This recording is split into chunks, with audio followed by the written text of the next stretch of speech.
he for she. Olá, eu sou a Maria, sou estudante de Medicina do primeiro ano e hoje vamos falar um bocadinho sobre a maternidade e ser estudante de Medicina e como é que se consegue conciliar as duas coisas e a experiência das duas convidadas. Patrícia Alves, sou estudante do primeiro ano do MIMA. Patrícia Pupo, estudante de quinto ano. Ok, bom.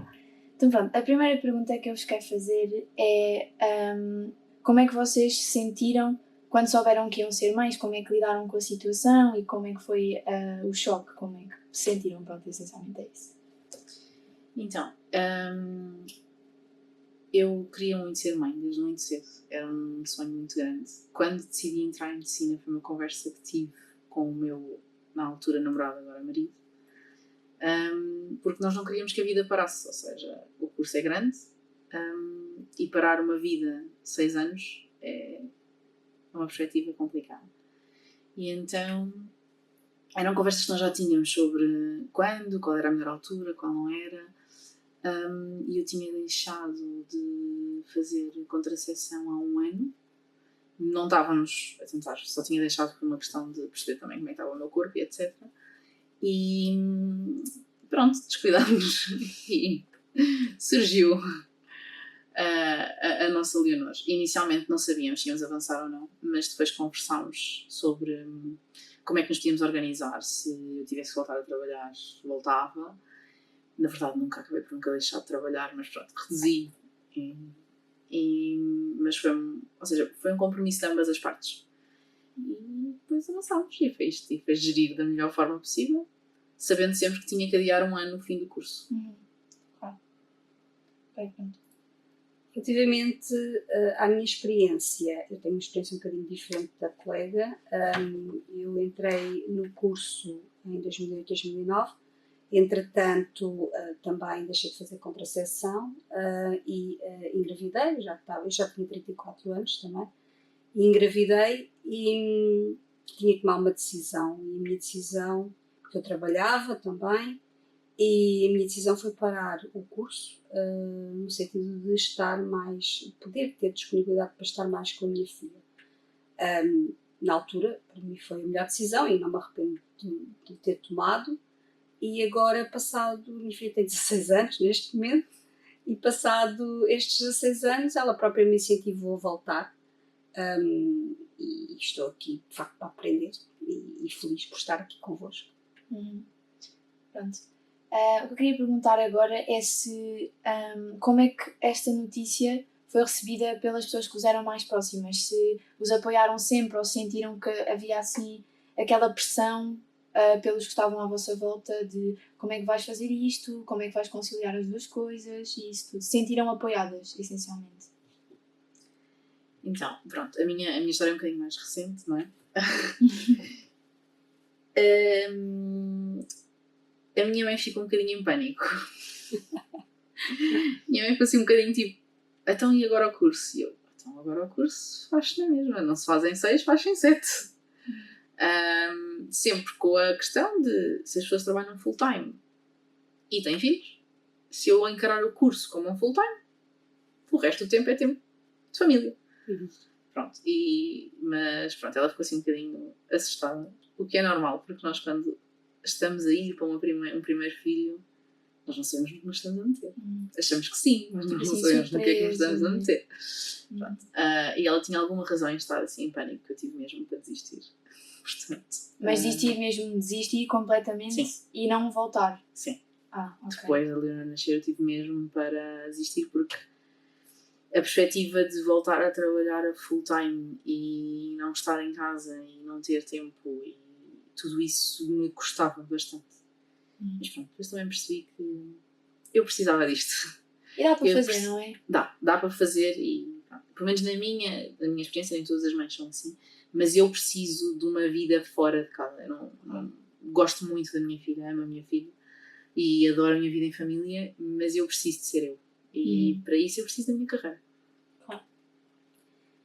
Relativamente à minha situação, eu acabei por continuar a trabalhar sempre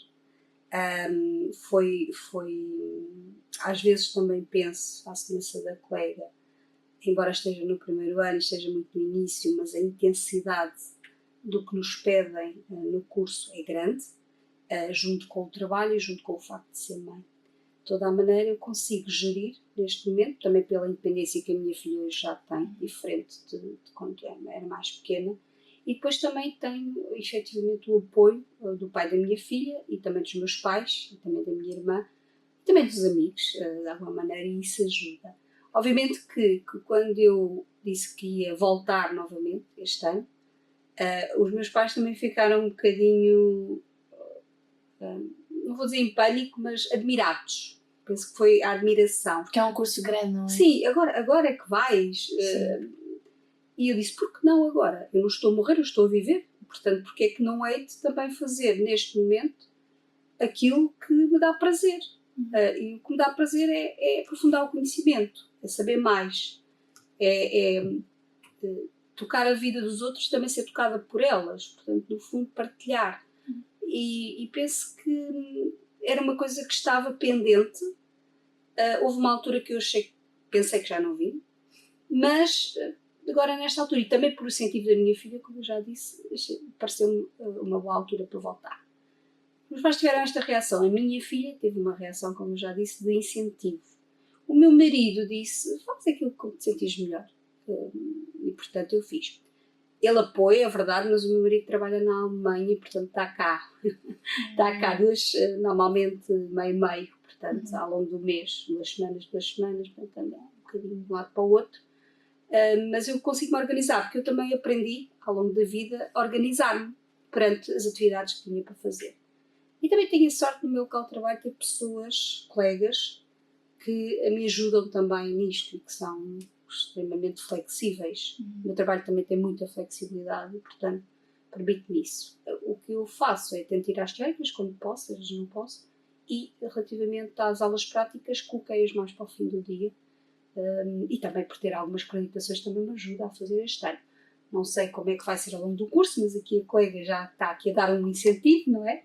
Também ajuda e a dizer que é possível. Portanto, esta perspectiva de alguém que já está num 5º ano e dizer-me que é possível é extremamente importante para mim, dá-me aqui também um empoderamento diferente. Portanto, sim.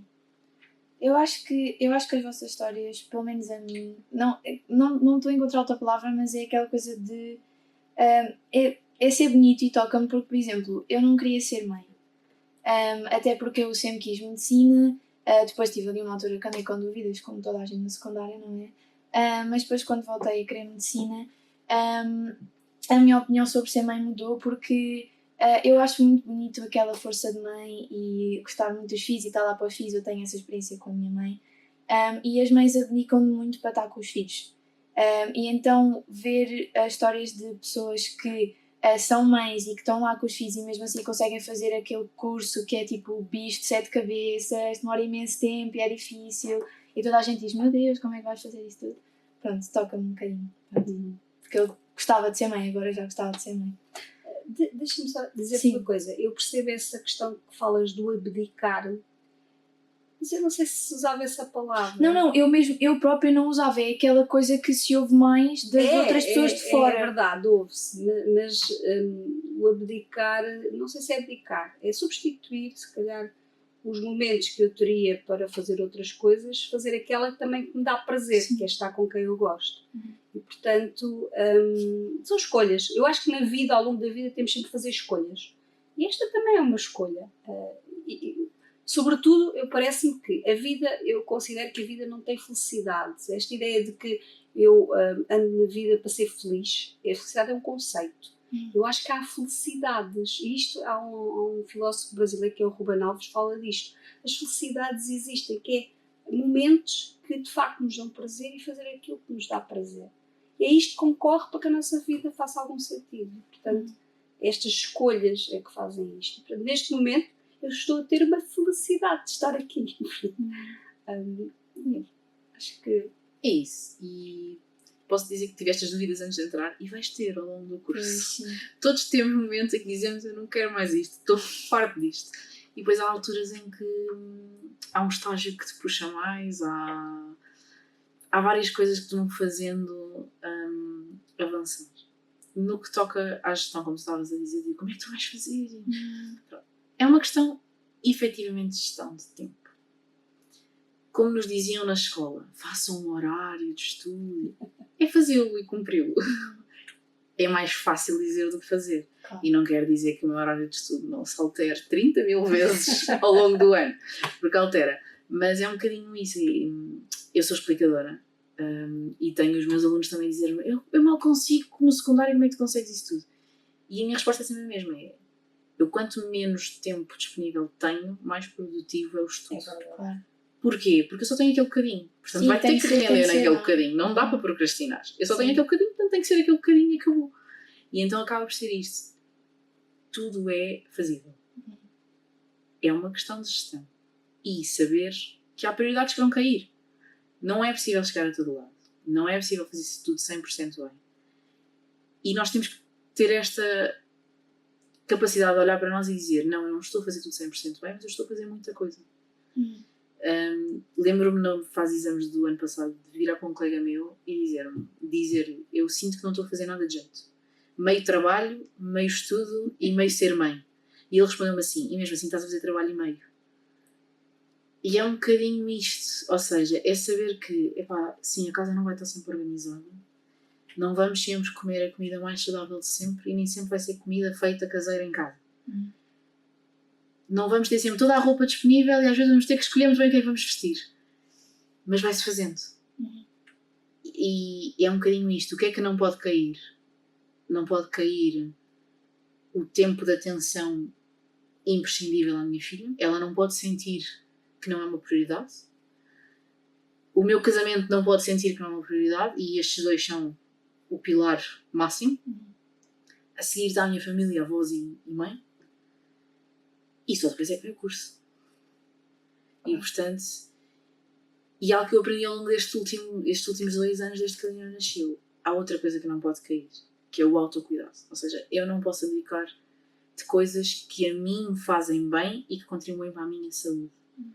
O meu sono não pode ser prejudicado. É sempre, não é? Quem tem um bebê sabe que dormir às vezes é um luxo, mas dentro do possível o sono tem que existir. O meu ginásio tem que existir. E, portanto, no meio disto tudo é saber que eu não vou ter as melhores notas. Está tudo bem com isso. Eu não vou ter a casa mais imaculada de sempre. E está tudo bem com isso. Eu vou ter uma família feliz e vou fazendo o meu curso.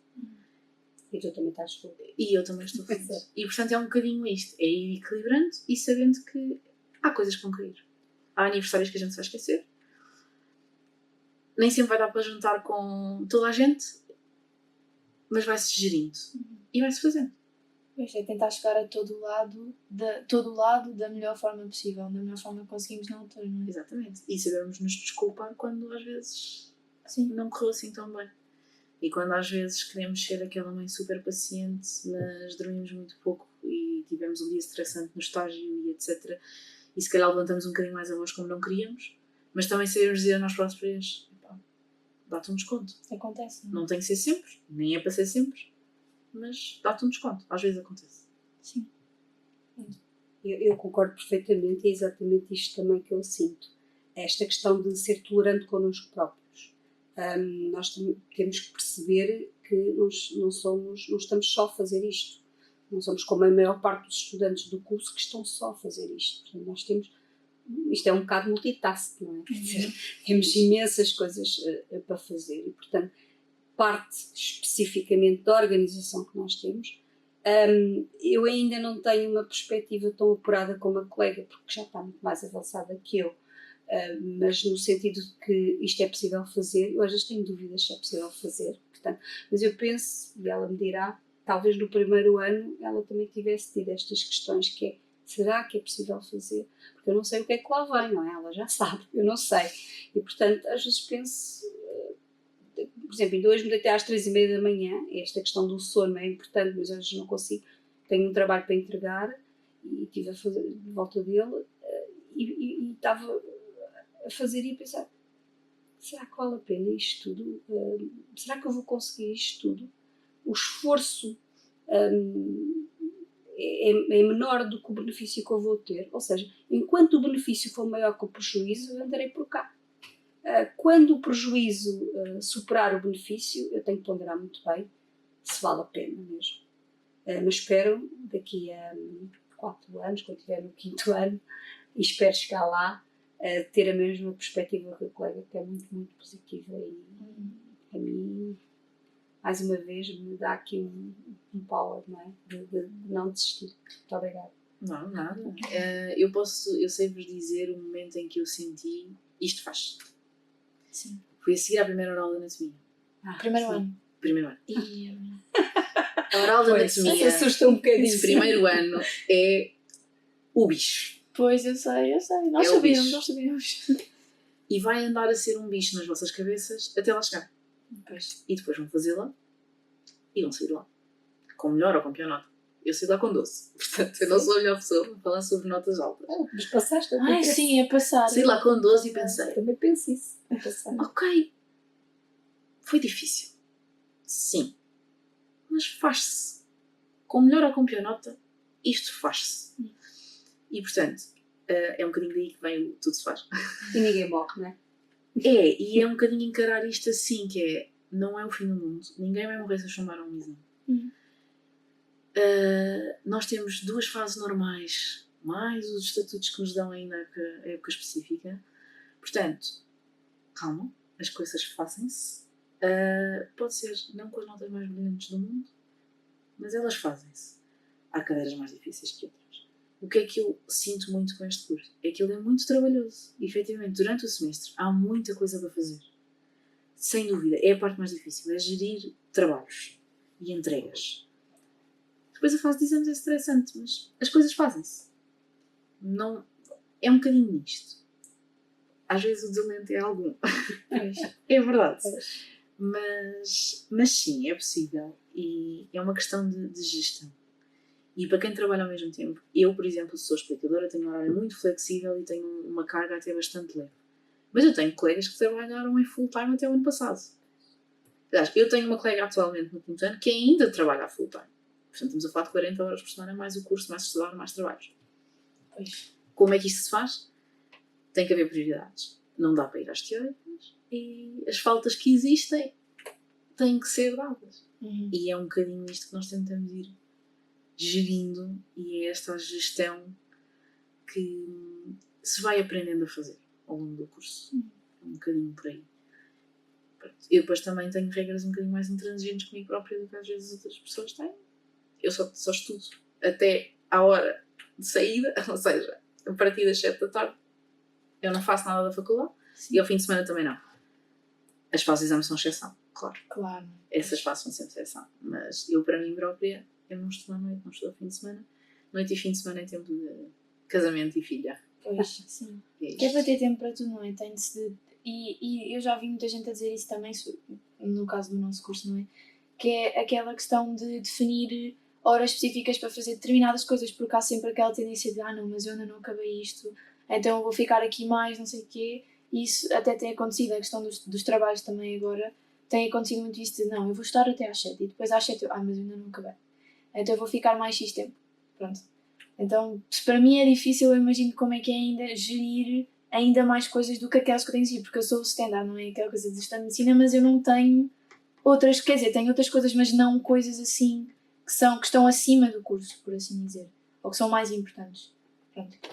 Mas aquilo que disseram há bocado, acho que foram as duas, eu achei muito interessante, que acho que há 2 formas de ver a coisa, que é, há muita gente que gosta de pensar no futuro, por exemplo, se calhar está a passar uma fase mais difícil agora, mas é tipo, mas no futuro eu vou fazer X, eu vou conseguir estar no patamar X, eu vou ser X. Há muita gente que pensa assim, mas depois também há pessoas que gostam de ver as coisas por etapas, que é, ok, agora está a ser difícil, se calhar não vale a pena, ou então agora está bom, então vou continuar. E acho que há muito, por exemplo, eu conheço pessoas que veem as coisas das 2 formas. Eu não vejo nenhuma forma, eu só faço. Eu vou andando e vou gerindo as coisas. Eu penso, pelo menos comigo, né? Na circunstância em que eu estou, eu vou tendo mini objetivos. Ou seja, eu não meto a meta muito longe. Eu vou tendo metasitas e cada vez que passo uma fico feliz. Portanto, vou passando as metas.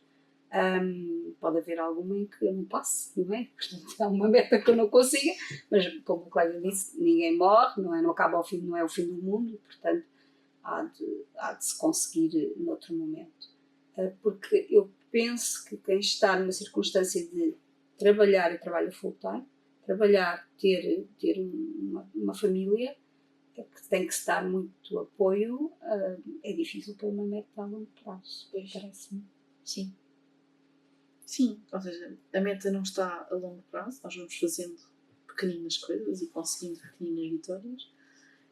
Eu acabo por ir mantendo um bocadinho os olhos no momento em que, ok, eu quando sair daqui, eu sei que vou fazer aquilo que eu gosto e sei que vou chegar a ter o trabalho fixo e, portanto, todo este esforço muito grande vai ser diferente. Minha mãe às vezes pergunta-me, como é que tu fazes planos? E eu respondo à mãe, eu faço planos porque, tendo em conta todo o esforço que eu já fiz até agora, no momento em que eu acabar e começar a trabalhar, a minha vida muda. Drasticamente.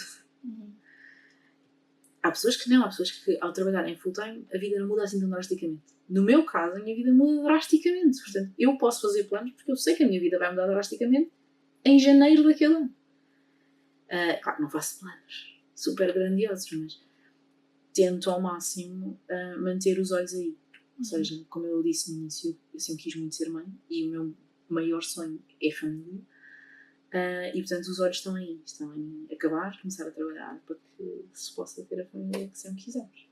É um bocadinho isso. E a nível de instituição, faculdade, não é? Falando assim, sentiram-se apoiadas ou foi pronto, partirem só ver? Eu por acaso sinto, tenho-me sentido apoiada, nomeadamente pelos colegas, apesar de primeiro estranharem, foi uma pessoa mais velha, não é? Habitualmente depois alguns fazem-me perguntas, porque é que eu estou aqui, etc. Lá vou satisfazer das curiosidades. Sim, eu perguntei. Exato, a Maria perguntou-me, e muito bem, naturalmente.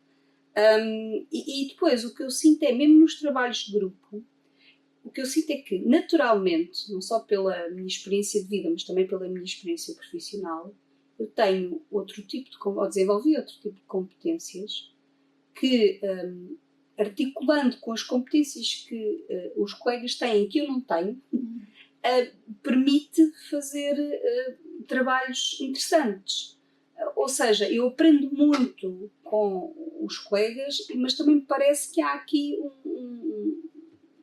também uma aprendizagem dos colegas com outro tipo de competências que eu tenho. Portanto, há aqui um dar e um receber, não é? E este dar e receber é interessante. E depois também tenho uma mentora, eu inscrevi-me no processo de mentoria e tenho uma mentora, apesar de ainda não ter estado presencialmente com ela, apesar de ter já marcado, mas eu depois não consegui por questões de trabalho, e portanto, mas já falei algumas vezes com ela ao telefone e também tem sido um apoio importante. Às vezes não é preciso grande coisa, é só saber que aquela pessoa está ali. E depois também tive a sorte, logo no início, na primeira semana, ter uma colega com quem comecei a falar, e quando tenho uma dúvida, ela disse, sempre que tiveres dúvidas, manda-me mensagem que eu respondo. E quando tenho assim uma dúvida, mando uma mensagem e ela responde logo. Portanto, o que eu tenho a dizer é que de facto sinto esse apoio. Mesmo da parte dos professores, não é diferente do apoio que dão aos outros estudantes que eu não consigo para lhes explicar. Portanto, esta disponibilidade, mesmo que nós não o usemos por qualquer motivo, faz-nos sentir também em casa, não é? E é importante. Muito importante. Pronto. No que toca a colegas, sim, eu sinto que alguns, outros não, mas fiz amigos para a vida neste curso, sem dúvida. E há pessoas aqui que me têm apoiado imenso, e não só a nível de faculdade, como também a nível pessoal. Eu não sei se vocês já viram algumas das ventas do Rui Gordo. Não. Pronto, é um dos meus grandes amigos da faculdade, que está este ano, no 6º ano, vai acabar, não é? E ele e mais alguns amigos nossos têm sido um apoio muito importante, sem dúvida, tanto a estudar como também em estar, convívio. Nós temos que conviver com pessoas que estejam a passar pelo mesmo que nós. E isto é válido no curso, é válido na maternidade. Nós precisamos de pessoas à nossa volta que estejam a viver o mesmo que nós. E nesse sentido, sim, tenho amigos aqui para a vida e que apoiam imenso. A instituição. Nós sabemos que temos que arrancar as coisas assim, às vezes um bocadinho a ferros. Não é? A experiência já é mais avançada. Nunca tive questões em trocar horários, por exemplo, nem em trocar locais. Isso eu nunca tive. E sempre foram impecáveis. Mas pronto, a justificação de faltas às vezes é assim um bocadinho complexa. Complicado. Mas vai-se fazendo. Acho que é isso. Nunca tive que discutir com ninguém. Portanto, acho que não é mal. Ok, isso é bom, sim. Eu não tenho muita noção, como também só comecei agora. Pois. E a minha experiência é completamente diferente, não é? Pronto, é um bocadinho coisa. Pronto, há algumas coisas mais interessantes também, é que o nosso curso é muito longo, são 6 anos, e nós, que se entrarmos com 18 anos, acabamos já com 24, e há sempre, por exemplo, metade do nosso curso são pessoas mais velhas que nós, não só de pessoas que já são licenciadas, mas mesmo pessoas que decidem tirar o curso mais tarde e porque acham que querem priorizar outras coisas antes, e eu acho que faz todo sentido, por isso é que nossas idades são tão heterogéneas. E aquilo que eu queria perguntar era se vocês têm assim, algum conselho que querem dar a alguém que sinta que, por exemplo, quer ser mãe cedo, mas também quer ser médica e quer logo tirar o curso. Não quer deixar para depois. E tem medo de não conseguir fazer tudo porque um diz que não vai ser possível, um diz que vai ser difícil e depois as coisas entram na cabeça e ficam e pronto. Nesse aspecto. Nós não somos super heroínas e eu nunca aconselharia ninguém a não parar totalmente. Ou seja, achar que dá para ter um filho a meio do curso e fazer em 6 anos, acho que é muito complicado. Principalmente um primeiro filho. Eu conheço uma rapariga que está agora no 6º, que teve uma filha a meio do curso e fez os 6 anos, mas é mãe de 3º filho. É diferente.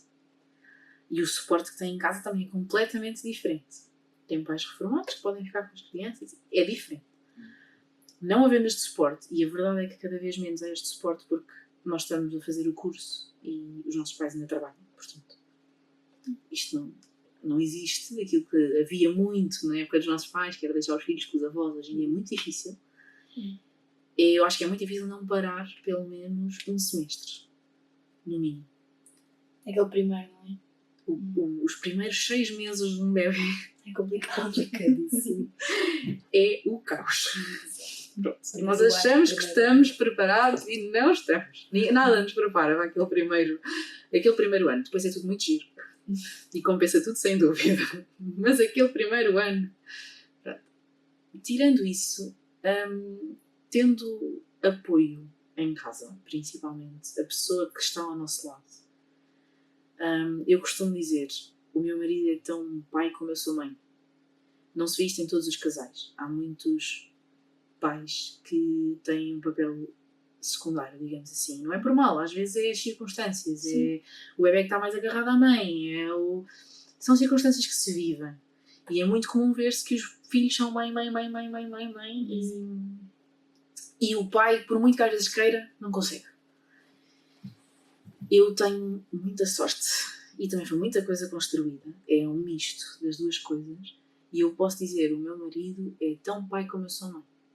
Eu não pisco os olhos se tiver que deixar a minha filha com ele e eu ter que ir fazer outra coisa qualquer. Eu sei que ela vai estar tão bem como estaria comigo. Porque ele sabe todas as rotinas dela, ele sabe tudo o que é para fazer com ela e é um excelente pai nesse aspecto. Às vezes mais paciente até do que eu. E acho que ter esta pessoa ao lado faz toda a diferença. Porque eu sei que há muitas mães que vivem o dilema de eu agora precisava de estudar até mais tarde, mas é hora da criança ir tomar banho, jantar, dormir. E ele não dorme se não for eu. E eu percebo, é um dilema muito difícil. Felizmente nós conseguimos construir uma coisa de que se não for eu, não há problema. Porque ela tem um pai com quem está tão bem como se estivesse comigo. E este é o meu maior conselho, ou seja, alguém que pense em ter um filho a meio do curso, primeiro, planear poder parar no semestre, e segundo, construir desde muito cedo a simbiose de que são os três e que não é só a mãe e o bebê. Eu posso dizer isto no sentido de nós trocávamos as fraldas todos juntos no início. Porque o primeiro mês estão os dois em casa. Nós trocávamos as fraldas todos juntos. Eu acordava à meia da noite para dar de mamar, ele acordava comigo para trocar a fralda. E aquele primeiro mês nós fazíamos tudo em conjunto. E deu-lhe espaço para que ele aprendesse a fazer.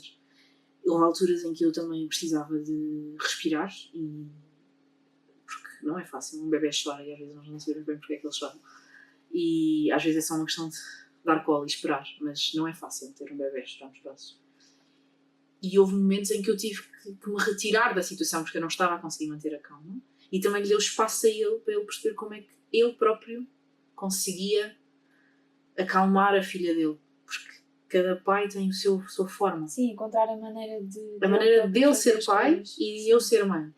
E como nós construímos muito, fomos construindo isto desde o início, foi permitindo também uma confiança na nossa filha de que ficar com os dois é igual. E isto é uma tranquilidade muito grande. Mesmo. É a maior tranquilidade que eu tenho. É saber que eu posso sair, minha filha está bem. Essa questão é interessante. Conselhos. É difícil dar conselhos aos outros quando não estamos na situação dos outros, mas se pensar naquilo que eu vivi enquanto mãe e que vivo, concordo com o que a colega disse e dizer que tem que haver muita organização, de facto, isso é essencial. E também é essencial ter apoio, seja o apoio do pai, seja o apoio dos pais, da pessoa que vai ter o bebê, seja de amigos, quem for. É importante isso, porque sozinha não conseguimos.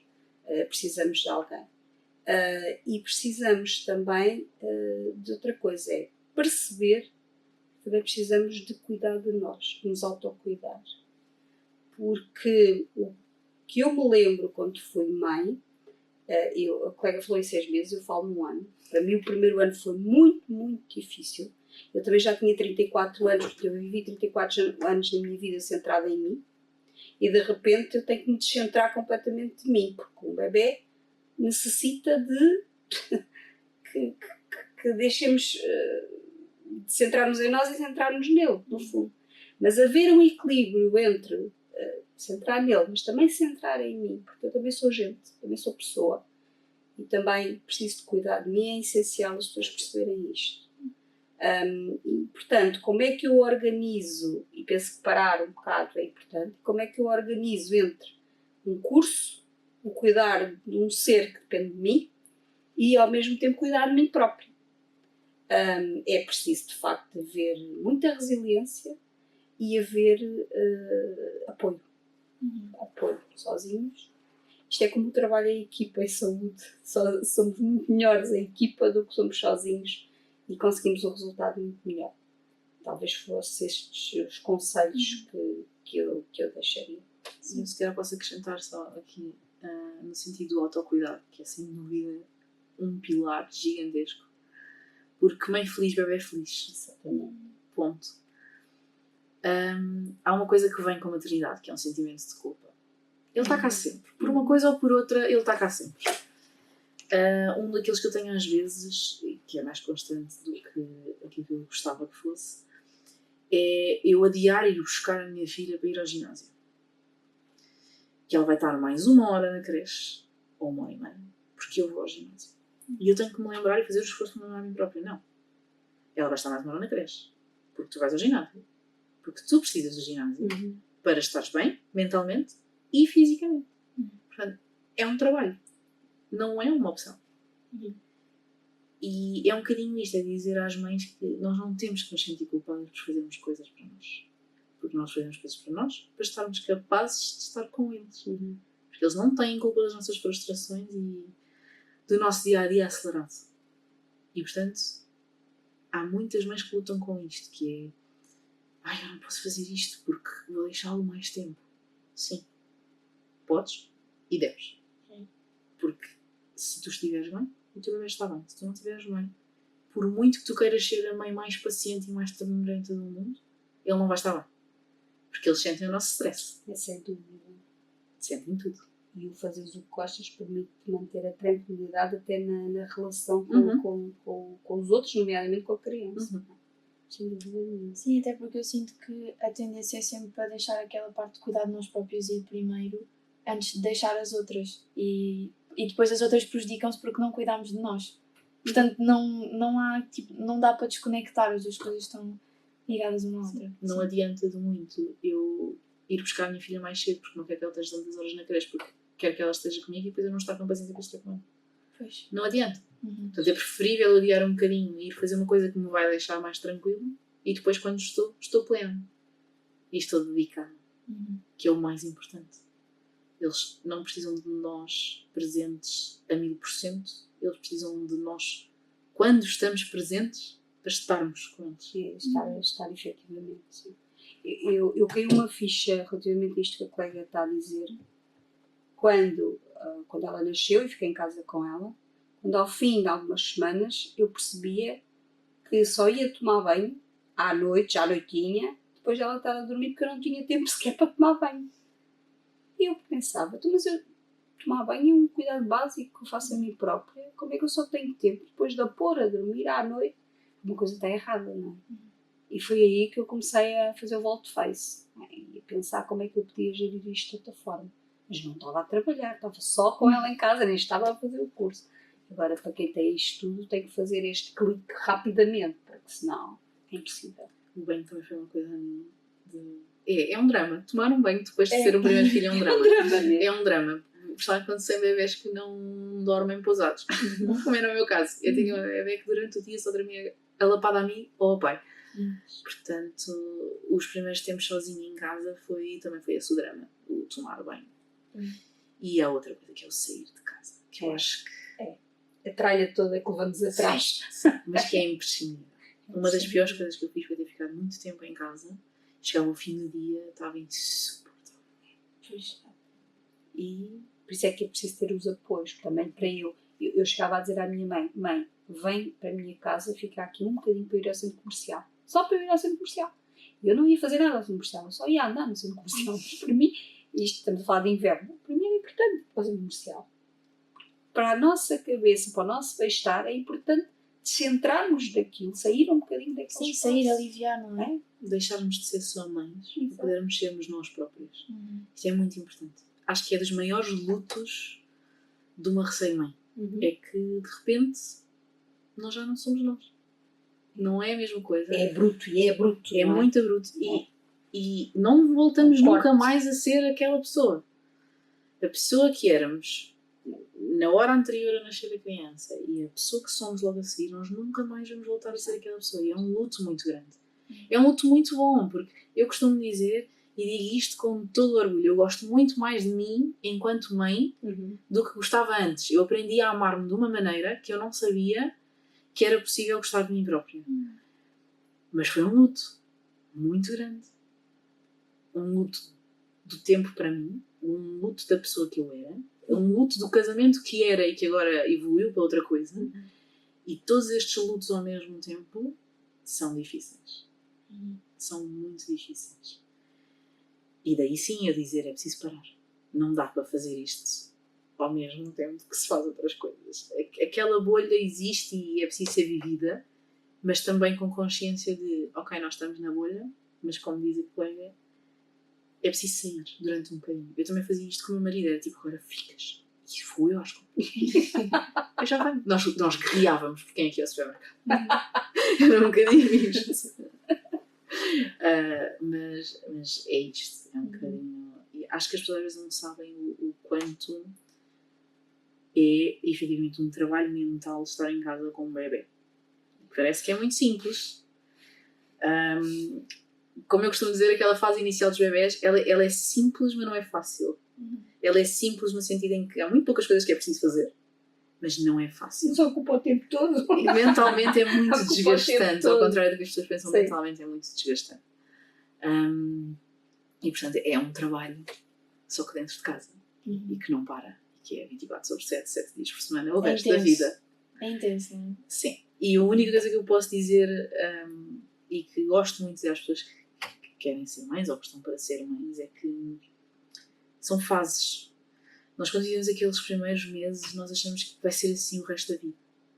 Damos por nós, às vezes, a pensar: como assim? Como é que eu vou viver com isto e com este caos o resto da vida? E não é assim. É uma fase, as coisas ficam mais fáceis, as coisas ficam mais... Não é mais fáceis, ficam Mais leve. mais leves, sim.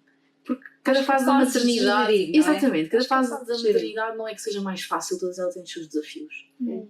Mas nós aprendemos, porque também conhecemos, passamos a conhecer os nossos filhos. Nós não conhecemos aquela E criança que nós acabou de próprios. nascer. E a nós próprios. Eu acho que é um bocadinho isso. A ideia de que a criança nasce e nós sabemos logo tudo. Não, nós estamos a descobrir aquela criança. Nós não conhecemos, é um ser novo no mundo. Ok, veio de nós, mas tem uma personalidade própria, tem uma vida própria e nós vamos aprendendo a gerir. A gerirmos a nós e a gerirmos aquele ser. Portanto, os primeiros tempos são muito caóticos e muito difíceis, mas é uma fase. E por muito que a gente sinta, isto nunca mais vai acabar. Claro. E vamos ter saudades. E vamos, por muito que a gente diga, eu nunca vou ter saudades da altura do recém-nascido, vamos. Vamos todas as fases. Vamos ter saudades de todas as fases. Mas todas as fases são boas. Tem coisas boas, claro, e tem coisas menos boas. Eu agora estou numa fase com a minha, que tem 16 anos, que é um desafio, todos os dias, não é? Um horror. E eu penso, quando ela era pequena, pelo menos eu controlava a mulher, agora eu não controlo nada. É, a minha mãe diz o mesmo. Horror. E a insegurança que isto nos causa, dela ir para não sei onde, e não saber o que é que se está a passar, pelo menos a tua, sabes que está no jardim de infância, portanto está, não é? Agora a minha, mãe, eu vou para Santos ou vou... Costumam dizer, Identifico-me, sim.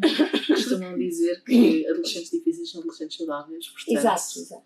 é um bom sinal. É o que eu penso, e tal diz a mim, mas espera mais 2 anos que eu volto, está bem? É o que ela me diz, eu também espero que seja só mais 2 Eu anos. percebo, a minha mãe diz o mesmo, porque nós somos dois, sou eu e o meu irmão, só Sim, temos gostei. 1 ano de diferença. Coitada da Pronto, mãe. então a mãe leva com tudo. Eu percebo que seja uma questão difícil, até porque eu também sou muito diferente do meu irmão e eu lido com a mãe, eu ajudo a mãe a lidar. Pronto, vamos trabalhando as duas e eu sinto isso também. E a mãe também desabafa comigo e eu sinto que isso ajuda muito. Pronto, na questão da adolescência. Quer dizer, eu também estou na adolescência, estou só a dizer que no que toca ao meu irmão, por exemplo, eu também sinto que ajuda muito também conseguir falar com outras pessoas. Pronto, no caso comigo não é só tenho essa experiência. Uma coisa muito importante é nós mães conseguimos falar com os nossos filhos para eles entenderem que nós também somos seres humanos. Uhum. É claro que isto não se consegue aos 2 anos, consegue-se de outra forma, não é? Mas a partir, desculpem, estou aqui com um bocado, a partir de determinada altura, eles têm que entender que a mãe também tem desejos, a mãe também tem fragilidades, a mãe é pessoa. Uhum. E esta capacidade de nós entendermos o nosso filho, que neste caso é adolescente, e ele também nos entender, eu penso que mais tarde vai ajudar e ajuda que esta conexão se mantenha forte e que estejamos ali um para o outro quando é necessário. Tanto que já disse que a minha filha foi uma das que me incentivou a ouvir. Por algum motivo também é, não é? Sim. É isso. Aos 2 anos não se faz tanto, mas também já se vai fazendo. Já se Às vai vezes fazer. eu tenho que lhe dizer, Leonor, a mãe precisa de respirar. Uhum. E às vezes digo-lhe, a Leonor, a mãe está com uma dor de cabeça gigante, por favor não grites. Não tem que ser à bruta, nós não temos que ser brutos com eles. Mas sim, eles têm que ganhar também alguma resistência à frustração e à compreensão de que os outros existem. Claro que isto é progressivo, porque um bebê acha que só ele é que existe, não é? É centrado nele próprio. Até um adolescente. Até um adolescente é centrado nele próprio, é verdade. Há quem diga que a adolescência é novamente a fase da infância. Da infância. Também já ouvi isso. Sim, mas com a capacidade de falar, porque eles quando são pequeninos não falam tão bem, não é? Mas é um bocadinho isso, sim. Acho que é importante passar para eles de que nós somos falíveis. Há uma coisa que eu tento ao máximo com a minha filha, que era uma coisa que eu não via tanto na geração dos nossos pais, é que a mãe é um ser humano, é falível e pede desculpa quando falha. Portanto, a mãe não é perfeita, vai falhar, o pai não é perfeito, vai falhar. Temos que saber pedir desculpa. E isso lá em casa é palavra de ordem. E acho que se nos formos gerindo assim, estamos num bom caminho para educar crianças felizes e saudáveis. E conversar é muito importante, eu também acho que sim. Eu acho que, por exemplo, quando é comigo e com a minha família, os maiores problemas surgem quando nós guardamos as coisas para nós e não partilhamos. Então eu tento sempre, quando eu tenho um problema com alguém ou com alguma coisa, eu falo, que é para resolver logo e não ficar na minha cabeça e fica. Não é um fado na sala. Pois, exato, é que resolver as coisas, não ter medo de falar. Sim. Outra coisa que eu acho muito importante é que nós mães precisamos de outras mães. Sim. Estas partilhas. Não há nada mais importante, na minha opinião, do que uma comunidade de mães. E eu também falo isto por experiência própria, porque fiz o curso pré-parto no meu centro de saúde. E por acaso foi um grupo giro, porque nós fizemos um grupo de WhatsApp. Já passaram quase 3 anos e nós ainda falamos todos os dias. Nós ainda juntamos os miúdos nos aniversários, nós ainda juntamos os miúdos na altura do Natal para fazer um Secret Santa. E ainda partilhamos muitas das dores que vamos vivendo. Agora é a fase das birras, não é? Portanto, é uma coisa que nós partilhamos muito. Ela faz birra por isto, ele faz birra por não sei o quê. E isto foi o que... E se eu perguntar naquele grupo, todas nós vamos dizer o mesmo. Foi o que nos manteve sãs. Ao longo, principalmente daquelas primeiras fases iniciais em que tudo é novo e tudo é difícil, o que nos manteve sãs foi nós podermos falar com alguém que estava a viver o mesmo naquela altura e que estava a sentir o mesmo.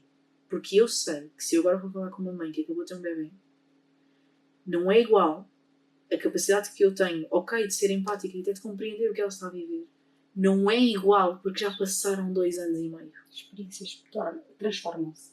As experiências transformam-se. Às vezes aquilo que eu digo aos pais é: eu não vos vou dizer aproveitem que passa a correr.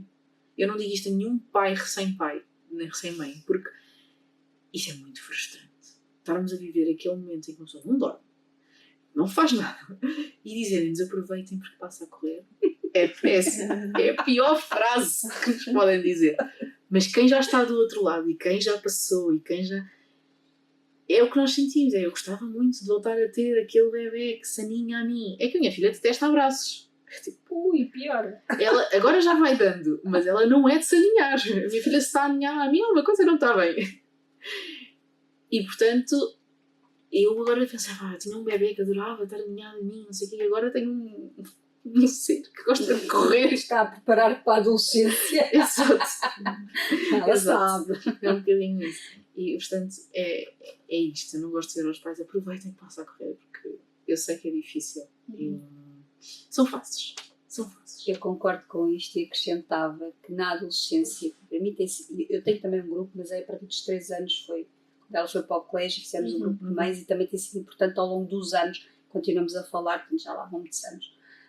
E isso é essencial, mas uma coisa também essencial, nomeadamente na adolescência, é nós estarmos no meio deles. Saber, porque, por exemplo, esta de fazer de mãe do Uber é essencial. Não só porque a própria começa-nos a identificar como aquela pessoa que está disponível para, e não é só para andar com eles de um lado para o outro, é disponível até para os problemas que eles têm, e os próprios amigos também identificam isso.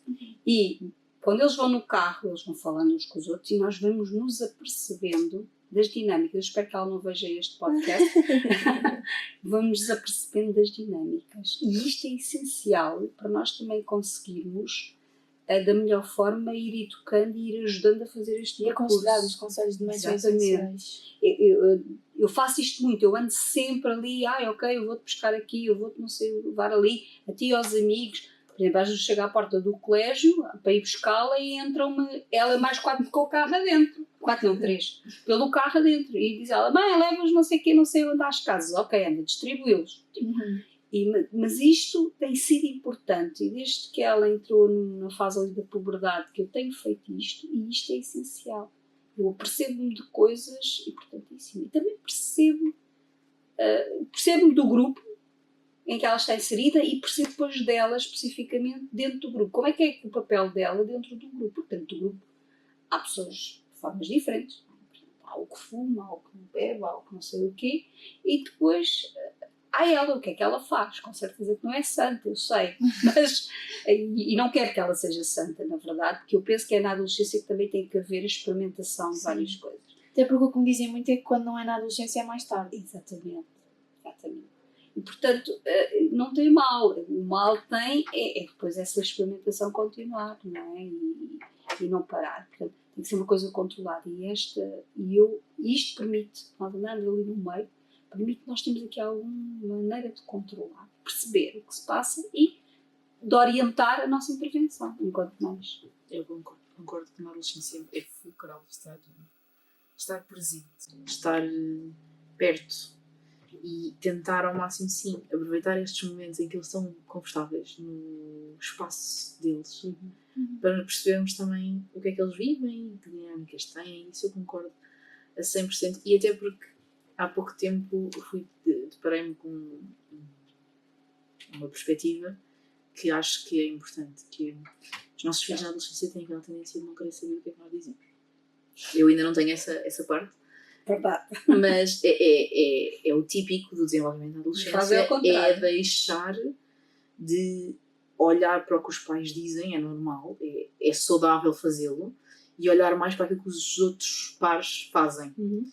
E portanto, se nós conseguirmos encontrar os pares deles e que os pais tenham valores mais ou menos parecidos com os nossos, nós sabemos que os nossos filhos vão procurar sabedoria daquele lado, e os filhos deles vão procurar sabedoria connosco.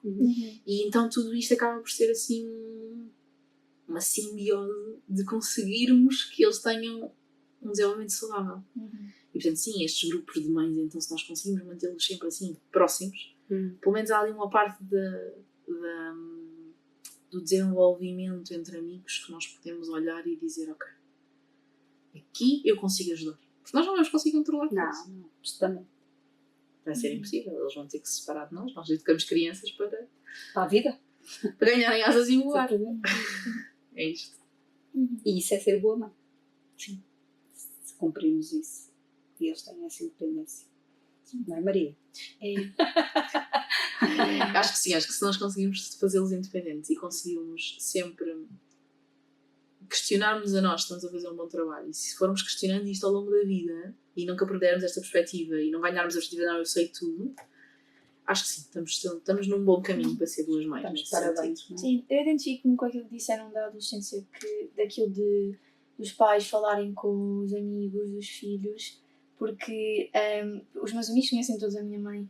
E eu também acho que eles se sentem confortáveis a falar com ela. E a minha mãe gosta. Quando alguém vai lá em casa, a minha mãe vai logo. Quando eu viro as costas, já está a falar com uma. Depois eu volto a fazer outra coisa, está a falar com outra. Eu assim, mãe. E depois eu vejo que estão a ter uma conversa e eu assim, quando é que isso começou? Mas pronto, mas sim, eu sei. E é bom também para as mães conhecerem os amigos e saberem com quem é que nós andamos e isso tudo. Também acho que é bom. E eu acho que eles se sentem confortáveis quando vão lá à casa também. Eu acho que isso também é bom. Isso é bom. Serem bem recebidos, não é? Sim, Ter sim. uma pessoa que com essa abertura, acho que é essencial. É isso, António. Eu gostei muito de falar convosco. Acho que as mensagens que passaram são muito importantes e acho que ajudam. Vão ajudar muita gente, vão dar aquela sensação de conforto às pessoas que ouvirem este podcast. Obrigada. A sensação de que é possível, não é? Exatamente, é isso mesmo. É possível. Também agradeço muito o convite, gostei muito de estar aqui. Sim, obrigada também o que eu aprendi com ambas. Obrigada. Obrigada eu.